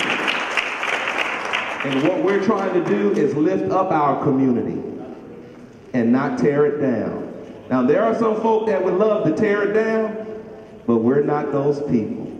Y'all hear me? And I want you to always remember that. And we're all raised differently. I raise my children, but one thing I'm very clear with my own children is always watch your tone when you talk to people. It's called respect. I don't care how smart you are or how whatever you think you are, always respect people. You'll be amazed at how far you'll get in life just with a little. It may not be what you know. It may be just who you are. Y'all hear me?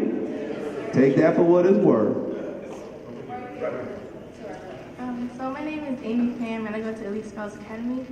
And my question is, so I've heard about the New Look Leadership Academy that's open for North Clayton, Charles Drew, and Stillwell. So I wanted to know what the selection process was. For the schools? Mm-hmm.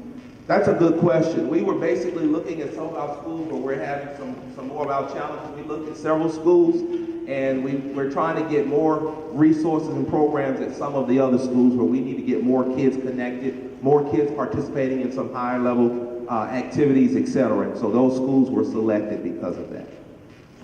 Okay.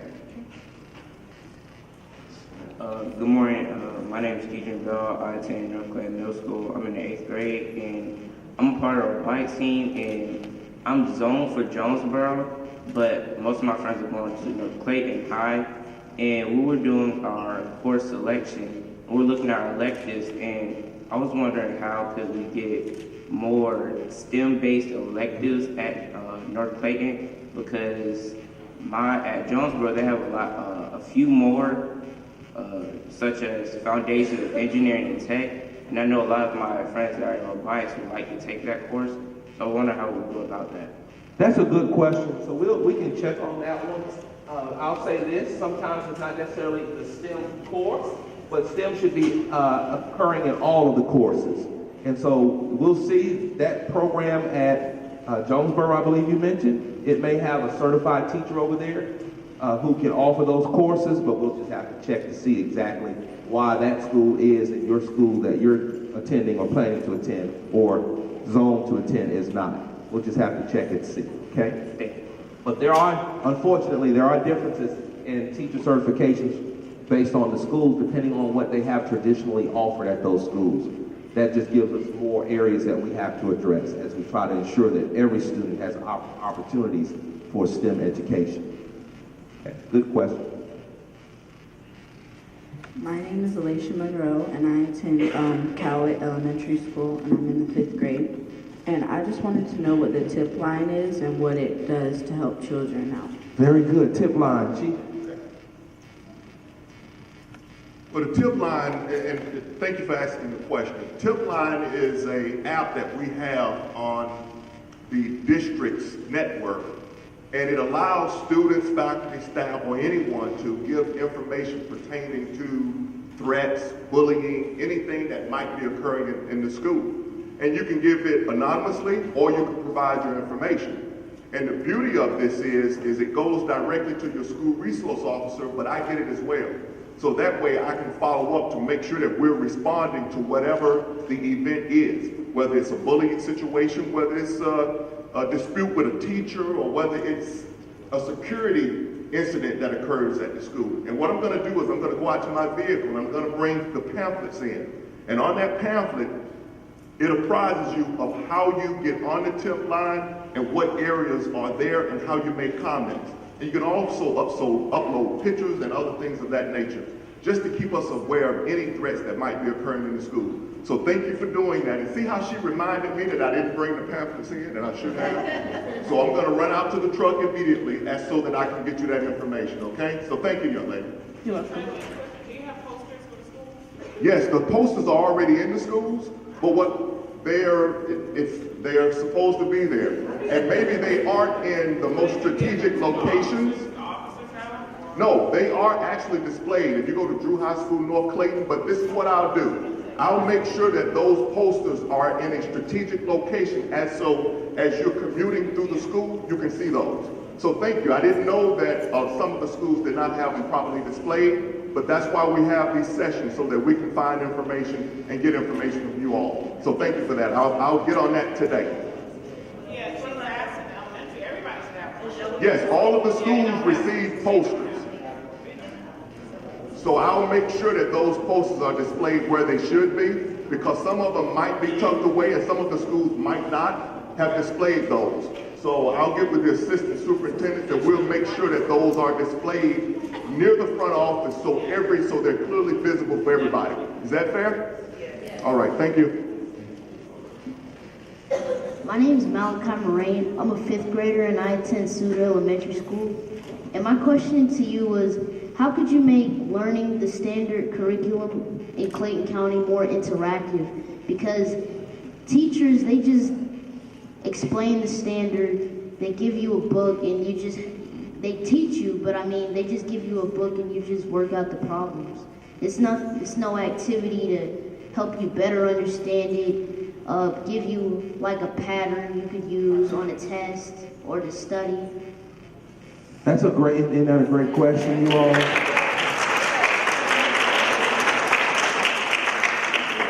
And so clearly we've got more work to do, because what you described as what you would like to see occurring, it's occurring in many classrooms, but there are some classrooms it's not occurring enough. And so that's part of our work, but we are using, as you heard Dr. Lee mention, she asked the students, are they using academic discussions? Are they using higher order thinking questions? Are they using close reading and evidence-based writing, etc.? And so clearly we've got to continue to train more on problem-based learning, and that's exactly the direction that we're going in. And I want to alert you to this.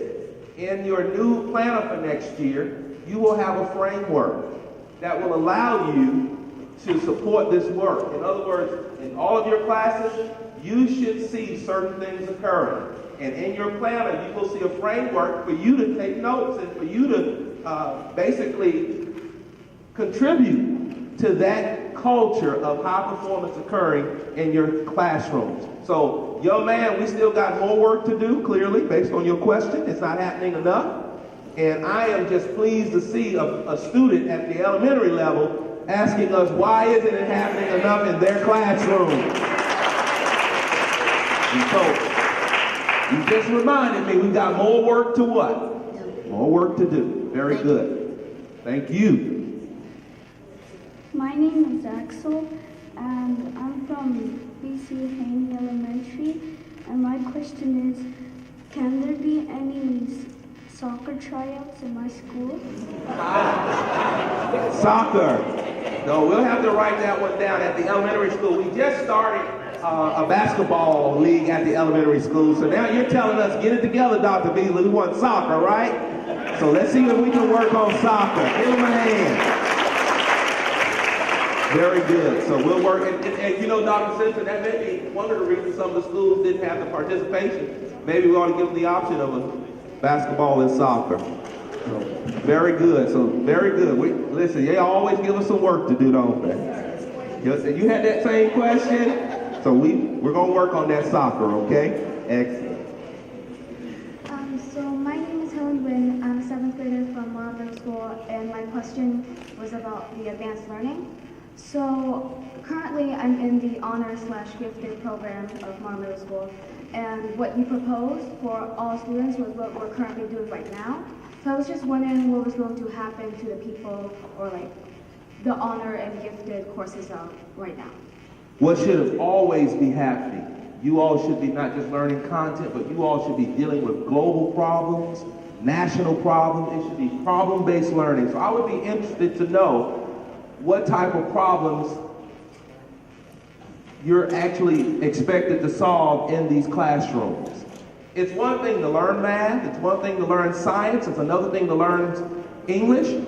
My question is, how are you using all of those content areas in one to solve one problem? And so I would expect students who are in the regular or gifted to be solving problems. It may be a different type of problem, but I would expect that to occur. And I would hope that that's exactly what we're doing now. Okay? Thank you. Very good. Good morning. My name is Vanessa Yala, and I come from Northgate Elementary School. My question is, will there be summer school this year? And if so, how will the curriculum align with high performance? Very good question. Will there be summer school? We will have a litany of summer programs, which will include summer school. But we had a very engaging summer last summer. It was our STEM summer. We are going to put that on steroids this summer. So we're going to do more STEM activities. And of course, what we do is align to our curriculum. But most importantly, what we're doing builds the 4 C's: critical thinking, creativity, collaboration, and communication. That's what it's all about. We want to, and really what we did last summer, that's what we want to see in classrooms every day of the year. That's exactly. We're trying to change the way we think about what happens in our classrooms. And so yes, yes, yes to your question. And hopefully, we'll see more students participate in those summer opportunities. We already have summer school, of course, but could we have, like, for spring break and winter break, we don't really have any activity. Because we're tired. So I'm going to be the first to tell you, I'm not going there. We're going to take a break. Listen.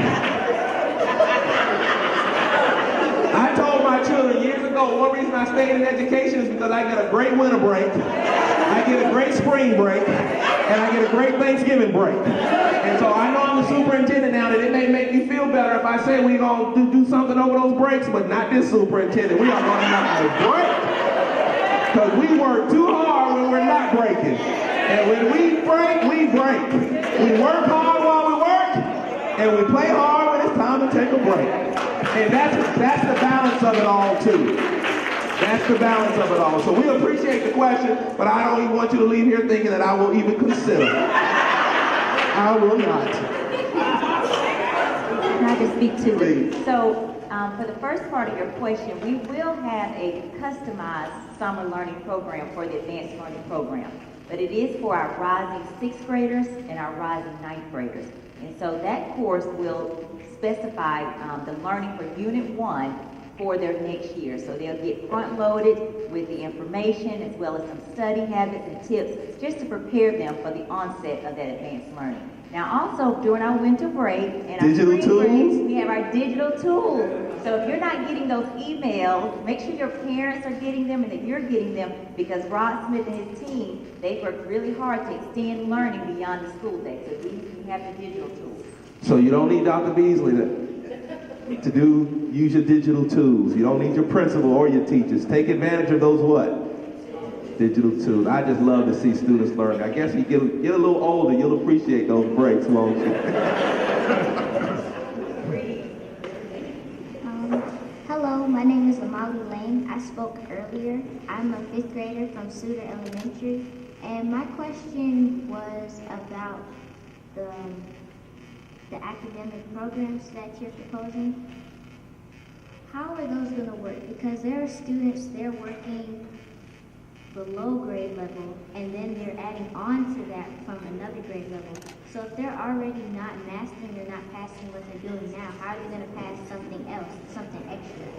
And there are many factors that go into that, and you are correct. There are some students who are below. So our expectation is, instead of always working from a remediation mindset, we want to intensify and accelerate students. So let's say the student is 3 years below. We believe, and we have the data that would suggest that if we accelerate, by the end of the year, instead of being 3 years below, they may only be a year. They may have grown 2 years versus 1 year. And so our goal is to accelerate and get the students caught up and above grade level as soon as possible. At the current rate that we're doing it, it will never happen. We're trying to make sure that those kids increase the likelihood of them getting on and going above grade level sooner than later. And we know that that only happens with an acceleration mindset, not with the remediation mindset. Good question. Good. Are you going to be a teacher? She may be. Her whole approach to me reminds me of a teacher.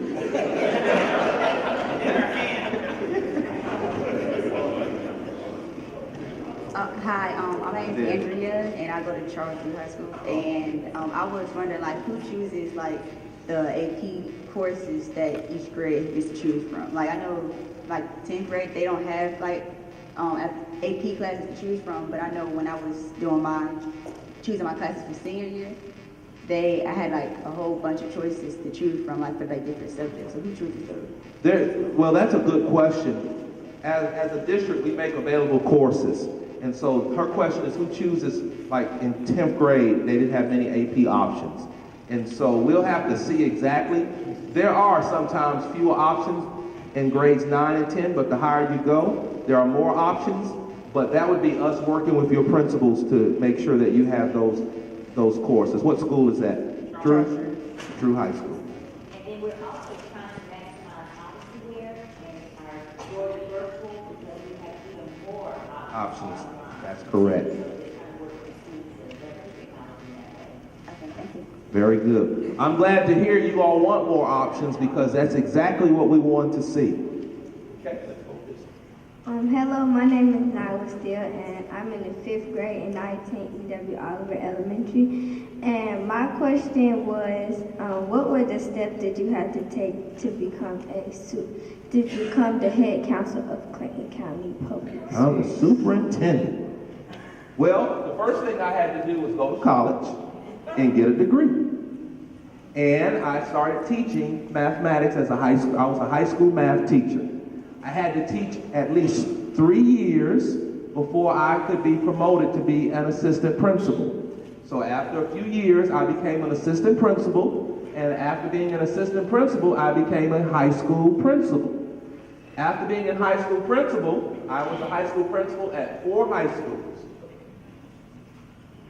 After that, I was promoted to a central office position. I was responsible for all teaching and learning.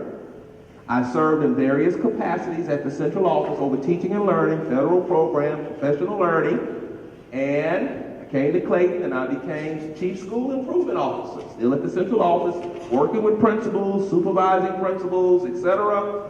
And then one day they decided they wanted a new superintendent in Clayton, and on the last day of the application it was open, I put my name in the hat, and here I am. So they had to vote for you? The Board of Education had to vote that I would be, for me to be superintendent. They have to look at your records or something? They have to, oh yeah. Yes, yes. Well, one thing, because I was already an employee, they knew that I had a pretty clear background check, right? So they knew that I wasn't a criminal, but they had to look at all my experiences and all of my qualifications to see if that's exactly what they wanted. And at that time we had 9 board members. They had to all decide to vote. And I had to get a majority, at least 5, and they unanimously voted for me to be the superintendent. Thank you. Thank you. Good question.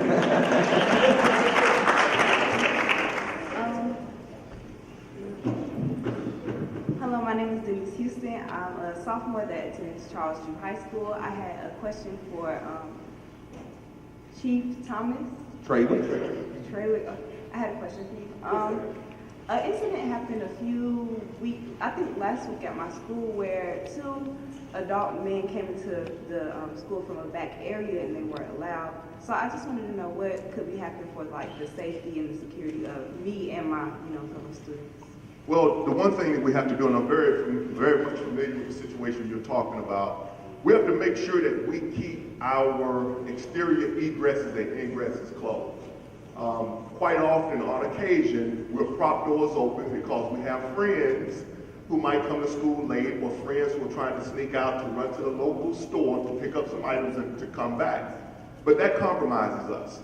So what we have to do, and I told my officers this as well, as a matter of fact, I have a meeting at Drew High School today at 1:30 to talk to the principal. So what we're looking at doing is making sure that our security officers are making periodic rounds throughout the perimeter of the school to ensure that those doors are secure.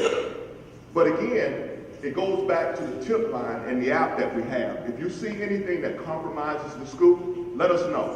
And if you can't let us know through the tip line, let a school resource officer, a counselor, a teacher, an administrator, someone of authority know that there's a compromise. And my officers would definitely respond and secure those locations. And thanks for the question. Thank you. And you look very nice. Thank you.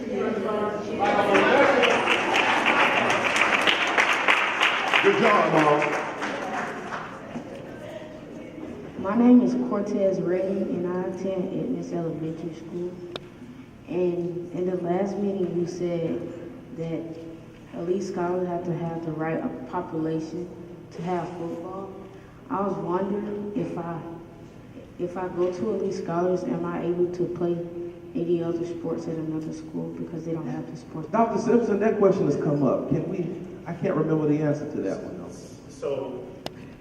So there is a governing body that governs athletics in the state of Georgia, Georgia High School Association. If there's a school that you attend that does not offer an athletic event like football, that means that you will be able to participate at your home school, your attendance, wherever you reside, your attendance district. Just for an example, if you're attending elite and they don't have a football team, but you live in the Charles Drew area, then you'll be able to participate in football with Charles Drew or Charles Drew High School. Does that make sense? But I want to say that the elite scholar doesn't apply because elite is your home school, becomes your home school. But I'm not sure. But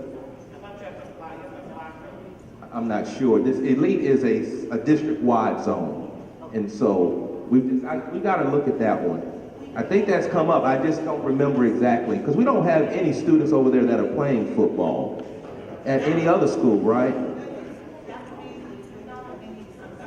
That's okay. We don't have any students playing football, but there are a couple of students who are playing, and I know one specifically playing baseball. Where? At, okay, so we do have some students. It becomes very cumbersome transportation-wise as far as timing and when we release and things like that, and then getting to practice and all that stuff. But it is something that our principal, she understands that that's, so she works with his family.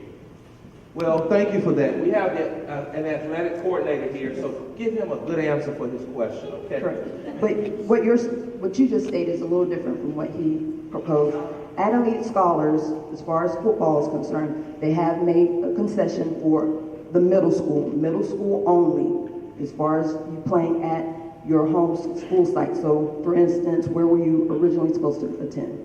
Forest Park. Okay, so Forest Park, you actually have to go to your athletic director, who is Coach Greenlee at Elite, and you have to go through the approval process in order to participate at Forest Park. But that is only for football, and that is only for middle school, okay? Because it is a different standard when it comes to Georgia High School Association. With you mentioned if they're at middle school and they don't have baseball, they can go to the school that they're supposed to, like for instance, Lovejoy Middle does not have baseball, but they can play JV high school, but it corresponds to the two schools. That's a different situation with Elite.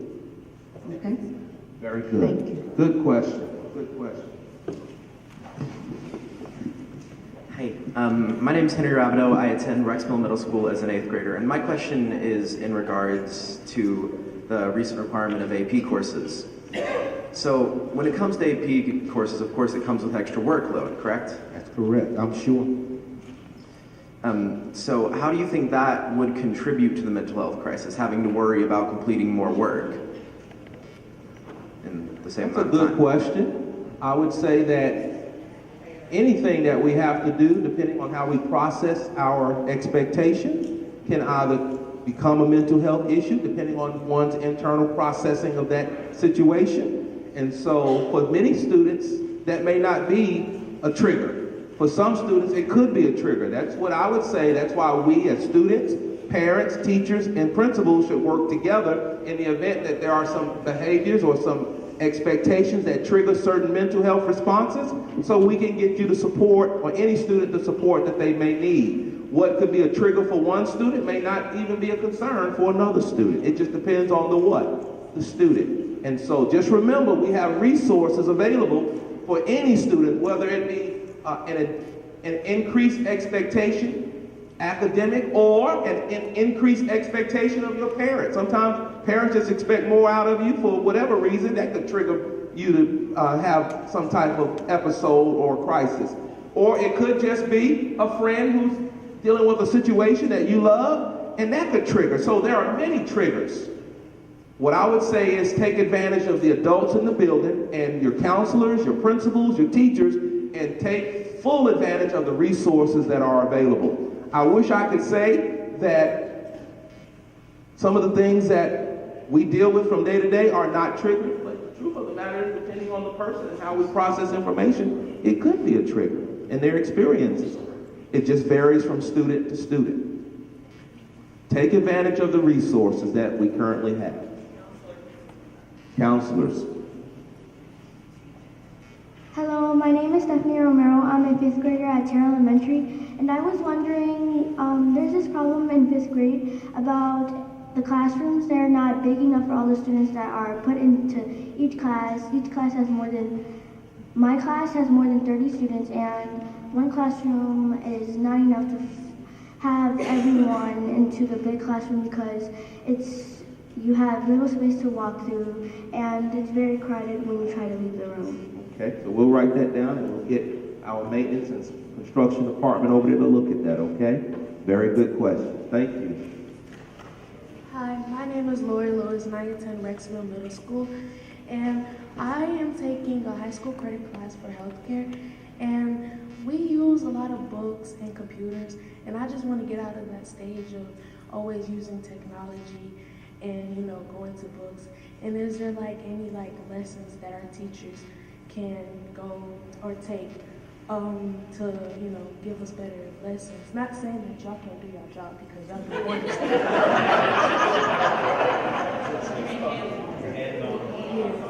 More hands-on, is that what you're saying? Yes, sir. That's a good question. Again, as I shared earlier, that's work that we've got to continue to provide training and support. In healthcare, but you understand, if you're in a healthcare field, there's a certain amount of content knowledge you have to have. And so, as much as we may not like books and laptops, people want you to know what you're doing when you're taking blood pressure and temperature and diagnosing, and et cetera. And so I don't think we'll ever get away from the resources that we use to actually get the information. I do think there's room for improvement on how to, once we get the information, how we can really engage in some type of problem-based learning, hands-on activities to help kids take that knowledge and assimilate it into their current knowledge. New knowledge assimilate into your current knowledge. It's just more opportunities for us to do. Have you had a conversation like that with your teacher? And it didn't go anywhere clearly. She said that it was high school that I was going to attend to. The high school teachers over there assisted that we should use some of those resources because that's what they're going to be, using over there. Okay, and what grade, you're in what grade? What school? Rexville Middle School. Thank you for the question. Let us take a look, okay? Interesting. Last two questions. My name is Clayton Adams at Edmond Elementary School in 5th grade. And I was wondering if we could get a week off for fall and winter break like the other counties.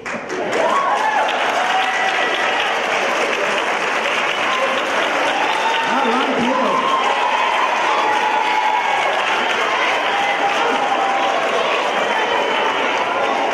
Y'all like him? Me too. So, how many of you have seen the recent calendar survey we sent out? If you've not, you got to check your what? Email. Because we're collecting feedback because we're trying to see if there was interest out there for a fall break. But we asked some questions in the survey, so I don't want to give the survey away, because if we do a fall break, that means we got to either take a few days away from somewhere else or add a few days on somewhere else. So I wanted to know how you all felt about that, and once you all respond to the survey, when does the survey close? Is it already closed? It closes Friday. After it closes, the team and I will get that information together and we'll figure out what recommendation we're going to take to the Board of Education. I'm leaning toward a fall break, because I need a break after about 9 weeks. But we'll see how that goes. How many, by a show of hands, how many of you would love a fall break after about 9 weeks? See, that's good. Take a picture of that. This is my data.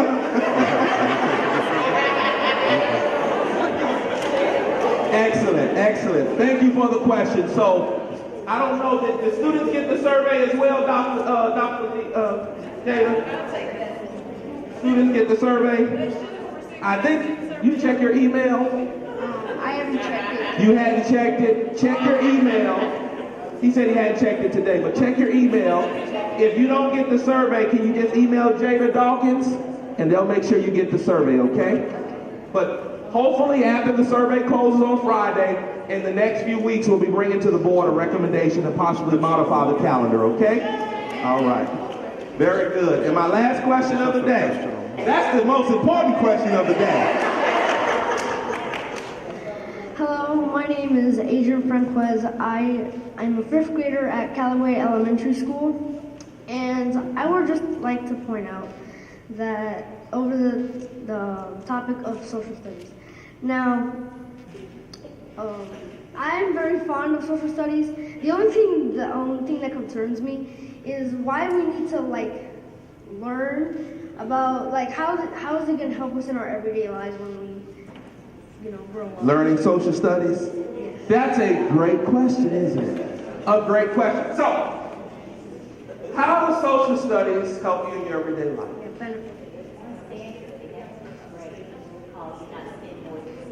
Say that So again. in your social studies for 1st grade, you have different strands, but one in particular is economics. And that standard says to learn, not to spend more than you make. Clearly our elected officials didn't learn that. So have you gotten to that standard yet? Probably. Okay, well that same standard it actually starts in kindergarten and goes to 5th grade. And then when you think about the historical significance of certain events that occurred, do you see why that would matter for today when we're still having challenges and political challenges, and then we still have inequitable among the people in the world? And then you need to know about your geography, right? You need to know where you're situated in the world. So. He said it. And are you doing your document-based questions to learn how to really explore primary sources and secondary sources and the thoughts of the people from the past and how they connect to the future? So you're not making those that's not happening in your class. He's still not making that connection. Can't you tell? Let me say this to you, young man. It's kind of like when your parents tell you eat broccoli and string beans and healthy things, and you think, oh, what is the point? Believe you me, there is a point.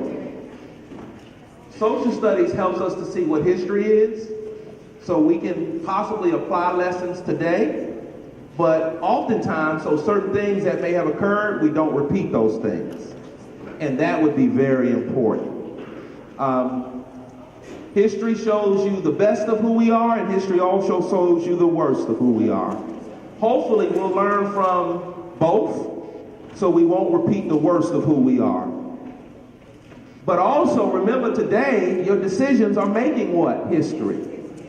And so hopefully, when you learn history, you'll start thinking historically. Because your decisions today will impact history, whether it be your personal history, your family history, your community's history, your state history, your national history, or the international history. Just remember, all of us today are making history. The question is, what type of history are we making? Will it be a good history story, or will it be a not so good story? Hopefully we learn from the past so we can make a better future. Does that make sense? So I know that's the theoretical, philosophical, the adult version of the answer. But just trust me as you trust your mom and eat that broccoli. It's good for you.